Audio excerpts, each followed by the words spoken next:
জানাহাদ দুল্লি, জানাহুন মানে পাকা, জানাহুন মানে বাজু, দুল্লি মানে বিনয়ের পাকা। আল্লাহ রাব্বুল আলামিন বুঝাইতে চান ওয়াখফিদ লাহুমা জানাহাদ-দুল্লি মিনার রাহমা।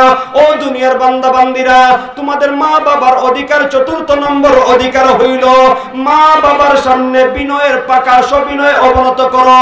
ফাসসিরিনে কেরামগণ বলেন এই আয়াতের ব্যাখ্যা হইল মা বাবা যখন তোমাদেরকে ডাকে মা বাবার সামনে তোমরা দম্ভ ভরে দাঁড়াবে না, বরং বিনয় নম্রতার সাথে সামনে দাঁড়াতে হবে। দেখছেন না বর্তমান সমাজের মধ্যে বাবা মা ডাক দিলে সন্তান তো হয়েছে আপনি আধুনিক জাগতিক শিক্ষায় শিক্ষিত, পিএইচডি করা মনে করেন। মা ডাক দিলে বাবা এদিকে আয়, একবার দুইবার ডাক দিলে পরে সামনে কা ধমক মেরা ধরে, কিও ফেরা ফেরা করো করে, ভালো লাগে না? মারে ধমক মেরা ধরে, বাবারে ধমক মেরা ধরে, কথা বলেন এমন করে কি করে না? ভাইয়েরা আমার, আল্লাহ নিষেধ করেছেন, হারাম করেছেন না, বরং তোমাদের মা বাবার কাছে যাইবা, মা ডাক দিছে বাবা ডাক দিয়েছে, তার কাছে সামনে বিনয়ের সাথে, একদম বিনয়ের সাথে নম্রতার সাথে। তুমি যদি পিএইচডি করা হয়ে থাকো, তুমি যদি বিসিএস ক্যাডার হয়ে থাকো, তোমাকে মানতে হবে, তোমাকে বিশ্বাস করতে হবে তোমার এই বাবা যদিও মূর্খ, যদিও রিকশা চালক, যদিও দিনমজুর, তুমি বিসিএস ক্যাডার কি হইছে বুঝতে হবে। এই লোকটা তোমার সামনে যে বাবা দাঁড়িয়ে আছে রিকশা চালক হতে পারে, এ বিসিএস ক্যাডারের বাবা। জোরে বলেন ঠিক কি না? আপনি বিসিএস ক্যাডার করেছেন, অহংকার এসে গেছে, মা বাবা গরিব অসহায় দিনমজুর, এই জন্য মা বাবার পরিচয় দেয় না। কথা বলেন ঠিক কি না? ভাইয়েরা আমার, না না, মা এবং বাবা এদের চেয়ে আপন কেউ হতে পারে না।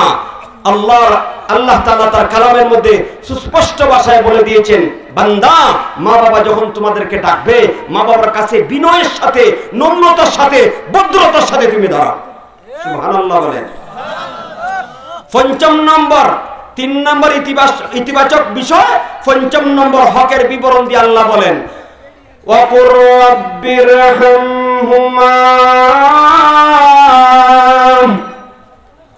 কামা রাব্বায়ানি সগীরা। আল্লাহু আকবার বলেন।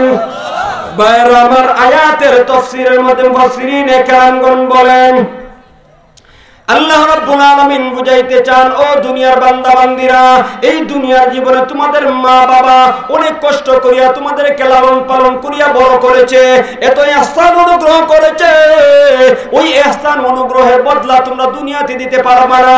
তাই মা বাবার জন্য দোয়া করার দরকার আছে না নাই? আর জোরে বলেন আছে না নাই? আল্লাহ রাব্বুল আলামিন বুঝাইতে চান ও দুনিয়ার বান্দা বান্দিরা, মা বাবার ইহসানে বদলা দেওয়া যাবে না, মা বাবার ইহসানে বদলা দেওয়ার মতন সুযোগ নাই। তাই তোমরা আল্লাহর কাছে দোয়া করবে রব্বিরহামহুমা কামা রাব্বায়ানি সগীরা। প্রভু হে, আপনি আমার মা বাবার উপরে এমন ভাবে দয়া করেন, মায়া করেন, যেমনি ভাবে তারা ছোটবেলায় আমার উপরে দয়া করেছিল। সুবহানাল্লাহ। ভাইরা আমার, মুফাসসিরিনে কেরামগণ বলে আয়াতের তাফসীরের মধ্যে উল্লেখ করে দেওয়া হয়েছে এটা শুধু তারা দুনিয়াতে জীবিত থাকা অবস্থায় দোয়া না, বরং জীবিত অবস্থায় দোয়া করতে হবে। মৃত্যুবরণ করিয়া যখন মা বাবা কবরবাসী হয়ে যায়, ওই সময় মা বাবার জন্য দোয়া করা দরকার আছে না নাই? ওলামায়ে কেরামগণ বলেন সন্তান মা বাবার জীবদ্দশায় শুধু খেদমত করবে, মা বাবার খেদমত করবে, মা বাবার অধিকার শুধু জীবদ্দশায় না, বরং মা বাবার মৃত্যুবরণ করিয়া কবরের মধ্যে চলে যাওয়ার পরও তাদের হক বাকি থাকে।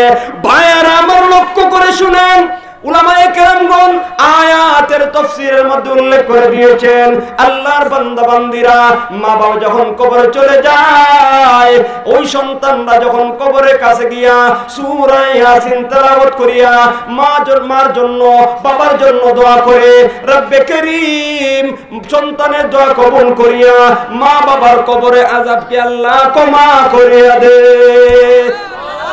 মা বাবার জন্য দোয়া করা দরকার আছে নি ভাই? ইতিবাচক নেতিবাচক 2টি, ইতিবাচক 3টি, মোট 5টি বিষয় আল্লাহ উল্লেখ করে দিয়েছেন। 5টা বিষয়ে যদি কেউ লক্ষ্য করে মা বাবার হক অধিকার আদায় করে তার পুরস্কার আছে না নাই? ভাইরা আমার, কি পুরস্কার পাবেন আল্লাহ কোরআনুল কারীমের মধ্যে উল্লেখ করেছেন, নবীজি হাদিসের মধ্যে উল্লেখ করেছেন। সময় পাইলে বলবো, তবে একটা কথা না বললেই নয়, সেটা হইল যদি আপনি বড় শিক্ষিত হয়ে মা বাবাকে অবহেলা করিয়া খেদমত না করেন, তাদের অধিকার থেকে তাদেরকে বঞ্চিত করিয়া বৃদ্ধাশ্রমে পাঠিয়ে দেন, আপনাকে কি পরিণাম বরণ করতে হবে এই মর্মে একটা ঘটনা বলতে চাই। শুনতে রাজি আছেননি? যতই নামাজ পড়েন না কেন, যত বড় মসজিদের খতিব আর ইমাম সাহেব হন না কেন, যত ইবাদত বندگی করেন না কেন, মা বাবার সাথে যদি সম্পর্ক ভালো না থাকে, তাহলে আপনার এই ইবাদত আপনাকে জান্নাতে পৌঁছাইতে পারবে না। ঠিক নেই ভাইরা আমার? হাদিসের কিতাবের মধ্যে উল্লেখ করে দেওয়া হয়েছে, একটা ঘটনা বলবো নি। নবীর সাহাবী আলকামা রাদিয়াল্লাহু তাআলা আনহু সাকরাতুল মউত শুরু হয়ে গিয়েছে, কিন্তু তার বিবি তার কাছে বসিয়া কালেমা পড়ে, কালেমার তালকিন করে, কিন্তু কোনোভাবেই তিনি কালেমা পড়তে পারে না। ভাইরা আমার, হাদিসের কিতাবের মধ্যে উল্লেখ করে দেওয়া হয়েছে আলকামা রাদিয়াল্লাহু তাআলা আনহার স্ত্রী দূরে চলে গেলেন নবীজির কাছে। নবীজির খেদমতে যাইয়া বলতে লাগলেন, ইয়া রাসূলুল্লাহ, ইয়া হাবিবাল্লাহ, আল্লাহর নবী গো, আপনার সাহাবী আলকামা মৃত্যুর পদযাত্রী, সাকরাতুল মউত শুরু হয়ে গিয়েছে। আমি তার কাছে বসিয়া কালেমার তালকিন করি, কিন্তু লক্ষ্য করে দেখেছি কোনোভাবেই তিনি কালেমা পড়ে না। নাউজুবিল্লাহ বলেন। ভাইরা আমার, আল্লাহর নবী যখন তার সাহাবীর রিপোর্ট শুনলেন, সঙ্গে সঙ্গে সাহাবীদেরকে পাঠায়া দিলেন। বেলাল রাদিয়াল্লাহু তাআলা আনহুকে পাঠায়া দিলেন। আল্লাহর নবী বেলাল রাদিয়াল্লাহু তাআলা আনহুকে লক্ষ্য করে বলে, বেলাল যাও যাও, আমার সাহাবী আলকামার বাড়িতে যাইয়া খবর নিয়ে দেখো আমার সাহাবী আলকামা কেন কালেমা পড়তে পারে না। ভাইরা আমার, আল্লাহর নবীর সাহাবী আলকামা রাদিয়াল্লাহু তাআলা ওর বাড়িতে বেলাল রাদিয়াল্লাহু তাআলা চলে গেলেন। বাড়িতে যাইয়া আলকামা রাদিয়াল্লাহু তাআলা ওর কাছে বসিয়া বারবার কালিমা তালকিন করে মৃত্যুর উপযুক্ত বেন সাহাবী আলকামা বারবার কালিমা তালকিন করা হয়, কিন্তু লক্ষ্য করা যায় আলকামা কিছুতেই কালিমা পড়তে পারে না। বেলাল রাদিয়াল্লাহু তাআলা অবস্থা দেখার পরে দৌড়িয়ে আবার আল্লাহর নবীর কাছে চলে আসলেন। আল্লাহর নবীর কাছে এসে বলতে লাগলেন, ওগো নবীজি, আপনার সাহাবী আলকামা মৃত্যুর পদযাত্রী, আমি তার নিকটে বসিয়া বারবার কালেমা তালকিন করেছি, কিন্তু লক্ষ্য করে দেখেছি কিছুতেই তিনি কালেমা পড়তে পারে না। নবীজি দয়ার নবী, উম্মতের দরদি, ঠিক কিনা ভাই বলেন? একটু জোরে বলেন ঠিক কিনা? কেমন দরদি ছিলেন, সারাটা জীবন তিনি উম্মতি উম্মতি বলেছেন। একটা হাদিস তো না বললেই নয়, নবীজি হাদিসের মধ্যে উল্লেখ করে দেওয়া হয়েছে আল্লাহর হাবিব হযরত ইব্রাহিম আলাইহিস সালামের কথা কুরআনুল কারীমের মধ্যে উল্লেখ করে দেওয়া হয়েছে। ইব্রাহিম আলাইহিস সালাম বলতেন, রাব্বি ইন্নাহুন্না আদলাল্লা কাসীরাম মিনান নাস ফামান তাবিআনি ফাইন্নাহু মিন্নি ومن عصاني فإنك غفور رحيم।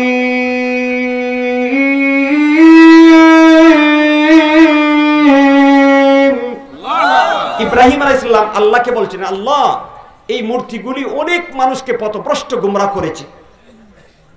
আল্লাহ, যারা আমার ইবাদত অনুসরণ করেছে, ফামান তাবিআনি ফাইন্নাহু মিন্নি, আল্লাহ যারা আমার অনুসরণ করেছে, আমার হাতে হাত রেখে কালেমা পড়ে মুসলমান হয়েছে, আল্লাহ আপনি তো তাদেরকে ক্ষমা করবেন। আল্লাহ আপনার তৈরি জান্নাতের বাসিন্দা তাদেরকে বানাবেন। আল্লাহ, যারা এই মূর্তির উপাসনা করিয়া জুলুম করেছে, নাফরমানি করেছে, আল্লাহ আপনি বড় ক্ষমাশীল দয়াবান, মেহেরবানি করিয়া তাদেরকে ক্ষমা করে দিবেন। কোরআনুল কারীমের মধ্যে আল্লাহ ইব্রাহিম আলাইহিস সালামের এই আলোচনাগুলা করা হয়েছে। আল্লাহর হাবিব দুই হাত তুলে আল্লাহকে ডেকে ডেকে বলে, ইব্রাহিম আলাইহিস সালামের এই দোয়াগুলি পাঠ করে আল্লাহকে বলে। এরপরে হযরত ঈসা আলাইহিস সালামের দোয়া কোরআনের মধ্যে উল্লেখ করে দেওয়া হয়েছে। হযরত ঈসা আলাইহিস সালাম আল্লাহকে বলতেন, ইন তুআযিবুহুম ফাইন্নাহুম ইবাদুক ওয়া ইন তাগফির লাহুম ফাইন্নাকা আনতাল আজিজুল হাকীম।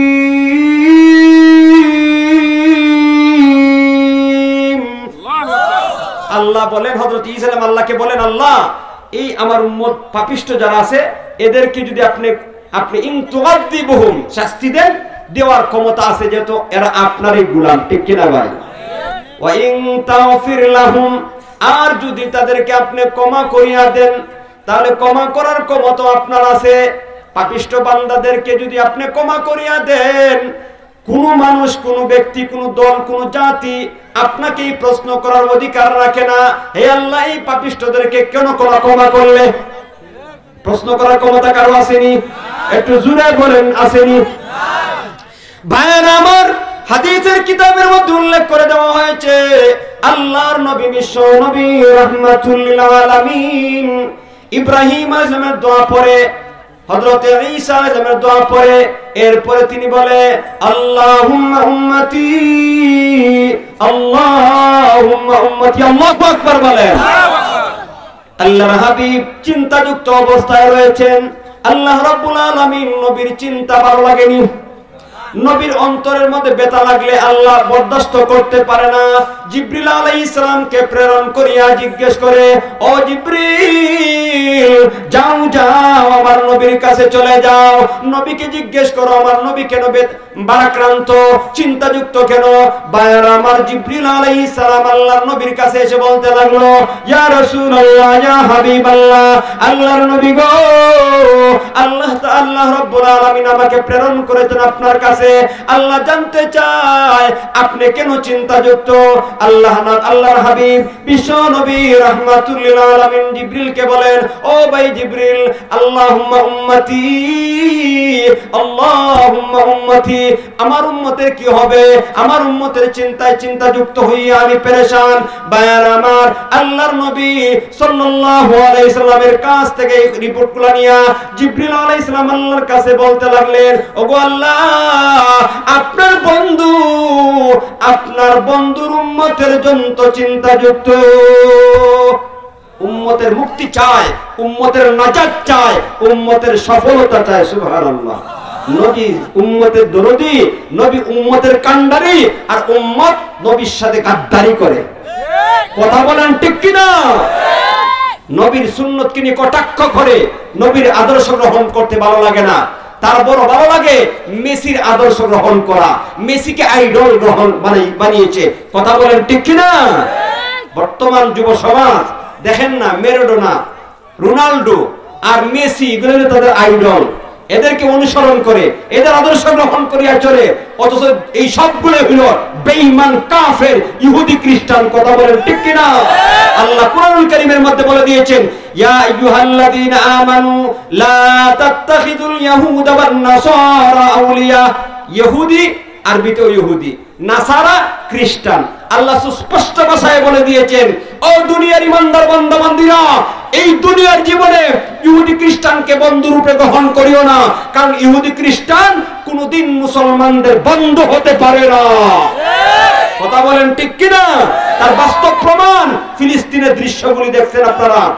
এই পর্যন্ত প্রায় 25,000 আপনি মুসলমানদেরকে শহীদ করে দিয়েছে।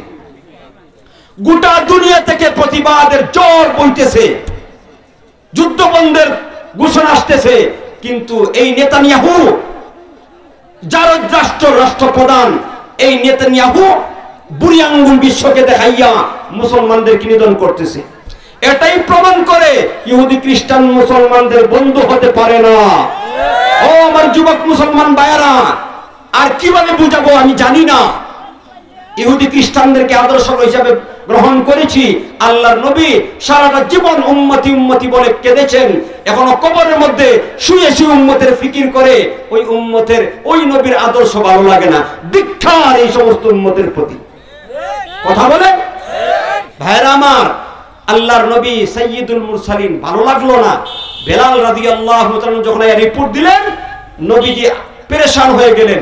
আমার সাহাবী কালেমা ছাড়া মৃত্যুবরণ করবে, কাফের বেঈমান হয়ে যদি মৃত্যুবরণ করে মরতে দেরি হবে, জাহান্নামবাসীদের হতে দেরি হবে না। কথা বলেন ঠিক কি না? এজন্য আল্লাহর নবী পেরেশান হয়ে গেলেন, চিন্তা করলেন কোন জায়গার সমস্যা। এরপরে এক সাহাবীকে বললেন, ও আমার সাহাবী, অনুসন্ধান করে দেখো তো আলকামার মা বাবা আছে কিনা। ভাইয়ের আমার, হাদিসের কিতাবের মধ্যে উল্লেখ করে দেওয়া হয়েছে, ওই সাহাবী আল্লাহর নবীকে লক্ষ্য করিয়া বলে, ওগো নবীজি, আমি জানি আলকামার ব্যাপারটা। আলকামার বাবা অনেক আগে মৃত্যুবরণ করে দুনিয়া ছেড়ে চলে গিয়েছে।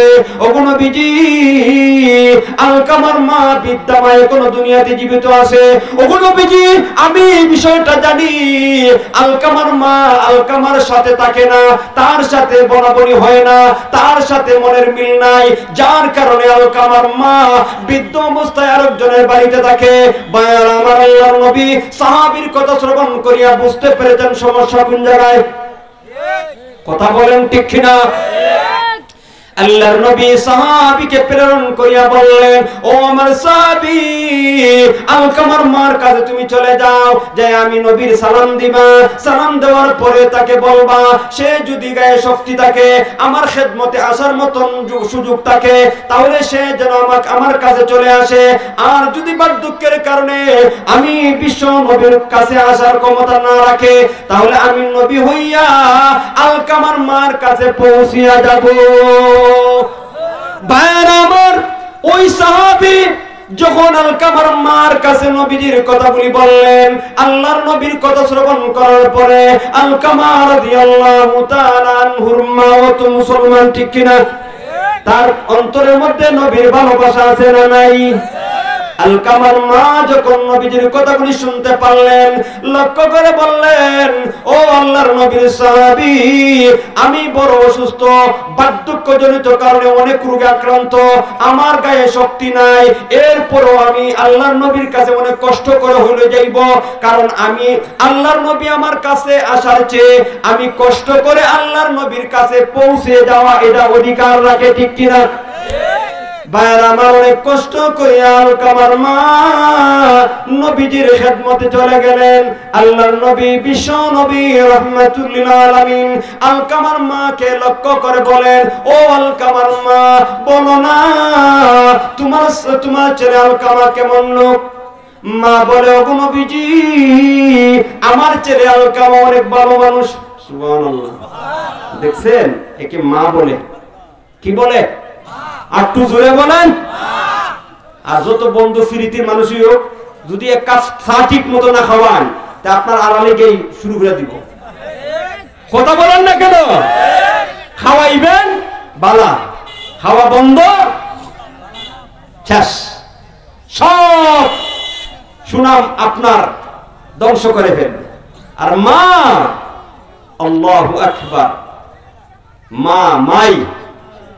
কথা বলেন ঠিক কিনা? আল্লাহর নবী বিশ্ব নবী রাহমাতুল লিল আলামিন আলকামার মাকে প্রশ্ন করলেন, ও আমার সাহাবী আলকামার মা, বলো না তোমার ছেলে আলকামা কেমন? আল্লাহর নবী বিশ্ব নবী রাহমাতুল লিল আলামিনকে লক্ষ্য করে আলকামার মা বলে, ওগো নবীজি, আমার ছেলে আলকামা অনেক ভালো মানুষ, নামাজি, রোজাদার, অনেক নফল নামাজ পড়ে, অনেক দান খয়রাত করে। আল্লাহর নবী বলেন, ও আলকামার মা, আমি ওই বিষয়টা জানতে চাই না, আমার সমস্ত সাহাবী আমলওয়ালা, ঠিক কিনা? আমি জানতে চাই তোমার সাথে ছেলের সম্পর্ক কেমন। মেইন পয়েন্ট হইছে সেন্টারও, ঠিক বলেন না? ঠিক কিনা? আলকামার মা বলে, ওগো নবীজি, আলকামা আপনার সাহাবী, আমার ছেলে অনেক ভালো মানুষ, কিন্তু আমি মা, এই আমার সাথে তার সম্পর্কটা ভালো না। ধরা হয়েছি এই বালুর কোনো দাম আসেনি কন্যা দেহাত গেছে বড় যাত্রী কনের পক্ষের লোকেরা বলতেছে যে আমাদের মেয়ের অনেক গুণ হাজার হাজার গুণ গুণ বিবরণ দেয়া একদিন দুই দিন দেব তো মাত্র একটা দোষ কয়টা দোষ একটু আমার যা বলতে হবে কয়টা দোষ এখন আপনার বরের পক্ষের লোকেরা বলতেছে কোনের এত গুণ আচ্ছা গুণটা শুনলাম না মনে করলাম যে গুণ আছে দুষ্টা শুনলে যেহেতু একটা দোষ তো একটা দোষ তো শুনতে হবে এই সময় লাগবো না ঠিক কিনা ভাই তো একটা দোষ কি দোষটা বললেন একটা দোষ কি একটা দোষ এটা এটা বললেন তখন বলতেছে গুণ তো অনেক গুণ আছে একটা দোষ সেই দোষটা হইলো যে বিয়ের আগে একটা সন্তান হয়েছিল কি বিষয়টা কেমন হইল কথা বলেন সব গুণ আছে তো যত গুণ 100 200 300 গুণ গুণ আছে যতই নামাজ পড়েন না কেন যতই রোজা রাখেন না কেন দান খয়রাত আর কল্যাণমূলক ভালো কাজ যতই করেন না কেন মা বাবার কলিজায় যদি আঘাত দেন আপনার নামাজ রোজা হজ যাকাত দুইটারও দাম নাই জোরে বলেন ঠিক কিনা ভাইয়ের আমার আল্লাহর নবী বিশ্ব নবী রাহমাতুল লিল আলামিন বলেন ও আলকামার মা বুঝতে পেরেছি তোমার সাথে সম্পর্ক ভালো না এই কারণেই আমার আলকামা মৃত্যুর পদযাত্রী বারবার কালেমার তালকিন করা হয় কিন্তু সে কালেমা পড়তে পারে না ও আলকামার মা আমি নবী রিকোয়েস্ট করলাম দয়া করিয়া তোমার সন্তান আলকামাকে ক্ষমা করিয়া দাও মার মনের মধ্যে কষ্টের পরিমাণটা একটু বেশি ছিল এই জন্য একটু আপনি প্রথম দিকে আলকামার মা নবীজিকে বলেন ইয়া রাসূলুল্লাহ দয়া করে আপনি রিকোয়েস্ট করবেন না কারণ আমার কলিজার মধ্যে অনেক ব্যথা পেয়েছি আলকামাকে আমি ক্ষমা করতে পারি না নবীজি সিদ্ধান্ত নিলেন ও আমার সাহাবীরা কোথায় আছো আসো তোমরা কাঠ সংগ্রহ করো আগুন ধরায়া দাও আলকামার মা বলে ইয়া রাসূলুল্লাহ ইয়া হাবিবাল্লাহ ওগো নবীজি কাঠের মধ্যে আগুন ধরায়া কি করবেন আল্লাহর হাবিব বলেন আলকামার মা তুমি যেহেতু ছেলেকে ক্ষমা করবা না তো ছেলে তো কালেমা ছাড়া মৃত্যুবরণ করবে আর কালেমা ছাড়া মৃত্যুবরণ করলে জায়গা কোথায় জোরে বলেন জায়গা কোথায় জাহান্নামের আগুন দুনিয়ার আগুনের মধ্যে ব্যবধান আছে না নাই 70 গুণ ব্যবধান আল্লাহর নবী হাদিসের মধ্যে বলে দিয়েছেন এই দুনিয়ার আগুনের 70 গুণ উত্তপ্ত হবে জাহান্নামের আগুন নাউজুবিল্লাহ ভাইয়ের আমার আল্লাহর নবী বিশ্ব নবী রাহমাতুল লিল আলামিন বলেন ও আলকামার মা তুমি যদি তোমার ছেলেকে ক্ষমা না করো মৃত্যুবরণ করার সঙ্গে সঙ্গেই জাহান্নামী হয়ে যাবে জাহান্নামের আগুনে জ্বলবে তাই আমি কাঠ সংগ্রহ করিয়া আগুন ধরাইয়া তুমি মার সামনে আমি ছেলেকে দুনিয়ার আগুন দ্বারা পুরাইয়া শেষ করিয়া দেব মা তখন চিৎকার করে বলে উঠলো ইয়া রাসূলুল্লাহ ইয়া হাবিবাল্লাহ ওগো নবীজি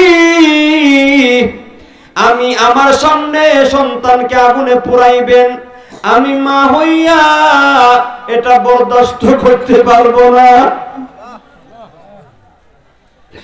ভাইরা আমার এই হাদিসটা পড়ার পরে আমার কলিজার মধ্যে অনেক কষ্ট পেয়েছি মা সন্তানকে কত ভালোবাসে গভীরভাবে লক্ষ্য করেন মার মতন আপন এই পৃথিবীতে আর কেউ নাই ঠিক কিনা বলেন আলকামার মা নবীজিকে লক্ষ্য করে বলে ইয়া রাসূলুল্লাহ ইয়া হাবিবাল্লাহ আমার ছেলে আমার সাথে খারাপ আচরণ করার কারণে আমি কলিজার মধ্যে ব্যথা পেয়েছি আপনি তাকে আমার চোখের সামনে এই কারণে আগুন দ্বারা পোড়াবেন আমি মা হইয়া এটা বরদাস্ত করতে পারি না ওগো নবীজি আপনাকে আমি সাক্ষী রেখে বললাম আমার ছেলেকে আর আগুনে পোড়াইতে হবে না আর আগুনে পোড়াইতে হবে না বরং এই মুহূর্তে আমি আপনাকে সাক্ষী রেখে বললাম আমার ছেলেকে আমি এই মুহূর্তে ক্ষমা করে দিলাম ভাইয়ের আমার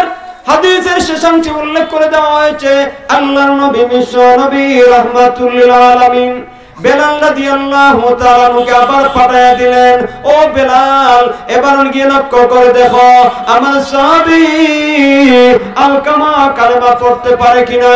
আল্লাহর নবীর সাহাবী বেলাল রাদিয়াল্লাহু তাআলা আল্লাহর নবীর সাহাবী আলকামার বাড়িতে যখন পৌঁছে গেছেন, কাছাকাছি করে ঢুকবেন, এই মুহূর্তে লক্ষ্য করে খেয়াল করে শুনেন আলকামা রাদিয়াল্লাহু তাআলার জবানের মধ্যে উচ্চারিত হইতে লাগলো, আশহাদু আল্লা ইলাহা ইল্লাল্লাহু ওয়া আশহাদু আন্না মুহাম্মাদান আবদুহু ওয়া রাসূলুহু। আল্লাহু আকবার। কালেমা নসিব হয়ে গেছে। আল্লাহর নবী বলেন, মান কানা আখিরু কালামিহি লা ইলাহা ইল্লাল্লাহ দাখালাল জান্নাহ। আল্লাহু আকবার। নবীজি বলেন, মৃত্যুর পূর্বে যার কালেমা হবে, জীবনের শেষ কথা যার কালেমা হবে লা ইলাহা ইল্লাল্লাহ মুহাম্মাদুর রাসূলুল্লাহ, এই কালেমা পড়ে যারা মৃত্যুবরণ করবে সঙ্গে সঙ্গে আল্লাহর তৈরি জান্নাতের মধ্যে প্রবেশ করবে। বেলাল রাদিয়াল্লাহু তাআলা আলকামার বাড়িতে বারান্দায় পৌঁছে গেলেন, লক্ষ্য করে দেখেন আলকামা রাদিয়াল্লাহু তাআলা জবানের মধ্যে কালেমা উচ্চারিত হইতে লাগলো। বেলাল রাদিয়াল্লাহু তাআলা আল্লাহর নবীর কাছে এসে বলতে লাগলেন, ইয়া রাসূলুল্লাহ, ইয়া হাবিবাল্লাহ, আপনার সাহাবী আলকামার মা ক্ষমা করে দেওয়ার পরে আপনার সাহাবী আলকামা রাদিয়াল্লাহু তাআলা আমার নিজ কান দ্বারা শ্রবণ করেছি, কালেমা পড়িয়া মৃত্যুবরণ করেছে। ঘটনা উল্লেখ করিয়া উলামায়ে কেরামগণ বলেন, আপনি যতই নামাজ পড়েন না কেন, রোজা রাখেন না কেন, নেক আমল করেন না কেন, লাখ লাখ টাকা খরচ করে হজ করেন না কেন, যাকাত দেন না কেন, সদকা করেন না কেন, মা বাবার যদি নেক দোয়া, মা বাবার অন্তরের মধ্যে যদি ব্যথা থাকে, তাদের খেদমত যদি না করেন, তাদেরকে তাদের অধিকার থেকে বঞ্চিত করেন, আর বৃদ্ধাশ্রমে পাঠিয়ে দেন অথবা বাড়িতে রাইকা তাদের সাথে খারাপ আচরণ করেন, জান্নাতে যাওয়া যাবে না। কথা বলেন ঠিক কিনা? ভাইরা আমার, জান্নাতে যেতে হলে মা বাবার খেদমত করতে হবে, মা বাবার আনুগত্য স্বীকার করতে হবে, মা বাবার কথা মতো চলতে হবে, তবে মা বাবার কথা মানতে গিয়ে আল্লাহর বিধান ক্রস করা যাবে না। লা তাআতা লি মাখলুক ফি মাসিয়াতিল খালিক। আল্লাহর নবী বলেন, আল্লাহর বিধানের বাহিরে, আল্লাহর নাফরমানির মধ্যে এই দুনিয়া কোন মাখলুকের ইতাআত করা চলবে না। বাবা যদি বলে ছেলেরে যে একটু মরিচ চুরি করে নিয়ে আসো, ওই দোকান থেকে আটা চুরি করে নিয়ে আসো, তেল চুরি করে নিয়ে আসো, সাবান চুরি করে নিয়ে আসো, তাহলে মার কথা শোনা যাবে নি? মার কথা শুনে, বাবার কথা শুনে চুরি করা যাবে নি? আর মা বলছে চুরি করো, আর আল্লাহ বলছে চুরি করিও না, কারটা মানবেন? আর একটু জুড়ে বলেন, আল্লাহটা মানতে হবে। এটা আমার মাথার মধ্যে রাখতে হবে। মা বাবার কথা অতটুকু পর্যন্ত আমি কি মানবো? ওই সময় পর্যন্ত মানবো যখন মা বাবার কথা আল্লাহর কথার সাথে সংঘর্ষিত না হয়। যদি আল্লাহর কথার সাথে সংঘর্ষিত হয়, আল্লাহর আদেশের সাথে সংঘর্ষিত হয়, মা বাবার কথা মানা আর একটু জুড়ে মানা যাবে না। আর যদি মা বাবার কথা আল্লাহর কথার সাথে সাপোর্ট করে, যেমন আল্লাহ বলছে নামাজ পড়ো, মাও বলে নামাজ পড়ো, আল্লাহ বলছেন রোজা রাখো, মাও বলছে রোজা রাখো, এখন রোজা রাখবো না ছাড়বো? মা বাবার কথা মানা দরকার আছে না নাই? এর তো কয়েকটা দিন পরেই তো রোজা শুরু হয়েছিল। আপনার কষ্ট লাগতেছে? রোজাতে কাছাকাছি আইসা করতেছে, কষ্ট লাগতেছে? আমাদের বর্তমান সমাজের মধ্যে অনেক নামদারি কিছু মুসলমান আছে, রমজান যত কাছাইতেছে তার কষ্টের তীব্রতা তত বাড়তেছে। আল্লাহ, আমি আপনাদের কাছ থেকে জানতে চাই, রমজান আর মাত্র 1.5 মাস, এই রমজান আসতেছে, ধীরে ধীরে রমজানের কাছাকাছি আমরা পৌঁছে যাচ্ছি, এতে ভালো লাগতেছে না খারাপ লাগতেছে? দিলের খবর আল্লাহ জানেন। কিন্তু অনেক মুসলমান, হিন্দু ও মুসলমানের কথা বলছি না, অনেক মুসলমান, এই সমাজের মুসলমান, নামদারি মুসলমান, মুসলমান নামে কলঙ্ক, যত রমজান কাছাইতেছে তার কষ্টের তীব্রতা তত বাড়তেছে। আর অনেক বন্ধু বান্ধবের কাছে বলে, এই তো কষ্টের দিন এসে গেছে গা, নাউজুবিল্লাহ। রমজানকে কষ্টের দিন মনে করে, অথচ রমজান মুবারক, রমজান রহমতের মাস, মাগফিরাতের মাস। রমজান হইল ক্ষমার মাস। এই মাসের মধ্যে আল্লাহর পক্ষ থেকে বান্দার উপরে রহমত বরকত নাজিল হয়। এই জন্য আল্লাহ ওয়ালারা রমজানের 2 মাস আগ থেকে একটা দোয়া করে। কোন দোয়াটা করে বলবো নি? এই দোয়াটা আপনারাও করবেন, আজকেতেই করবেন। যারা করছেন তো আলহামদুলিল্লাহ, যারা দোয়া করেন নাই আজকে থেকে আমি দোয়া বলে দিচ্ছি। আপনারা যারা আরবিতে বলতে পারেন আরবিতে বলবেন, আরবিতে যারা বলতে পারেন না বাংলায় বলবেন। আল্লাহুম্মা বারিক লানা ফি রাজব ওয়া শাবান ওয়া বাল্লিগনা রমাদান। এর আগে শুনছেন নি দোয়াটা? হ্যাঁ, পারেননি আপনারা?